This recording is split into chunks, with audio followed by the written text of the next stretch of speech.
Rusia merilis rekaman memperlihatkan penghancuran mortir 82 mm Angkatan Bersenjata Ukraina di daerah Chernihiv. Saat pengintaian menggunakan UAV di area pemukiman Chernihiv, operator batalion Sparta Angkatan Bersenjata Rusia menemukan mortir 82 mm Ukraina yang ditembakkan ke posisi mereka.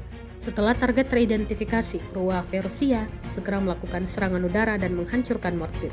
Rekamannya diunggah di Telegram pada Minggu 12 Januari 2025 dan kini telah menuai berbagai komentar dari warganet.